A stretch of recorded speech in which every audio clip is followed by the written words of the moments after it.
विभिन्न पक्षों ने सर्वोच्च न्यायालय के आदेश पर SC/ST आरक्षण वर्गीकरण एवं नॉन क्रिमिनल शर्त पीछे लेने के लिए भारत बंद का निर्णय लिया। इस बंद को काटोल में सम्मिश्र प्रतिसाद मिला। आपण या ठिकाणी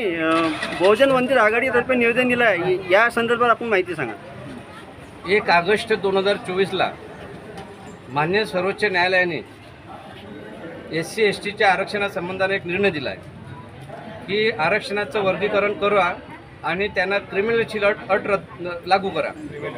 परमपूज्य डॉक्टर बाबासाहेब आंबेडकरांनी आम्हाला संविधानातून आरक्षण यासाठी दिलं। आरक्षण हे आमचे सामाजिक समता निर्माण करण्याचं काम आहे। आरक्षणाच्या माध्यमातून आम्हाला अधिकाराने हक्क मिळवून दिल्यानंतर स्वाभिमानाने जीवन जगला पाहिजे। जो दलित, वंचित, शोषित, पीडित आहे यांना कुठेतरी समाजामध्ये स्वाभिमान मिळाला पाहिजे, चांगला मान मिळाला पाहिजे आणि त्याच्यामुळे त्यांना आरक्षणाची गरज होती हे बाबासाहेबांनी ओळखलं होतं आणि म्हणून बाबासाहेबांनी संविधानाच्या माध्यमातून आम्हाला आरक्षण दिलं आणि त्या आरक्षणाच्या भरोश्यावर आज आम्ही शिक्षणामध्ये आमची प्रगती आहे, आमची आर्थिक परिस्थिती सुधारली, आमची राहणीमान सुधारलं, आम्ही देशाच्या विकासामध्ये मुख्य प्रवाहामध्ये येत आहोत, देशाच्या विकासामध्ये आम्ही हातभार लावत आहोत। असं असताना 1 ऑगस्ट 2024ला मान्य सर्वोच्च न्यायालयाने जो निर्णय दिला की आरक्षणाचं वर्गीकरण जर झालं तर जाती जातीमध्ये भांडणं लागेल, समाजामध्ये भांडणं लागेल आणि त्याच्यामध्ये भांडणं लागल्यानंतर खऱ्या अर्थानं आरक्षणाची जे मर्यादा आहे, जे गरज आहे ते कमी होईल आणि एकामेकाचं देशामध्ये एकामेका समाजाविषयी आकाश निर्माण होईल आणि खऱ्या अर्थानं भारताची जी एकता आणि अखंडता आहे याला धक्का पोहोचेल आणि म्हणून खऱ्या अर्थानं हे आरक्षणाची वर्गवारी करून जाती भांडणे लावून देशाची एकता आणि अखंडता कमी करण्यापेक्षा आमचं म्हणणं असं आहे की जे बाबासाहेब आंबेडकरांनी आरक्षण जो SC करता 13% दिलं आहे, अनुसूचित जातीकरता 60% आरक्षण दिलं आहे, याच्यामध्ये वर्गीकरण करून तुम्ही काय 1% आरक्षण देणार आहात का? त्याच्यामुळे कोणाही जाती समुदायाचं भलं होणार नाही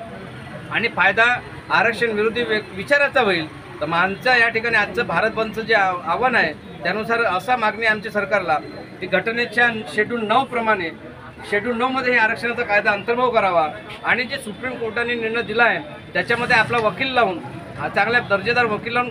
संसदेमध्ये कायदा करून ह्या कायद्या अंमलबजावणी जो निर्णय आहे सरकार सुप्रीम कोर्टचा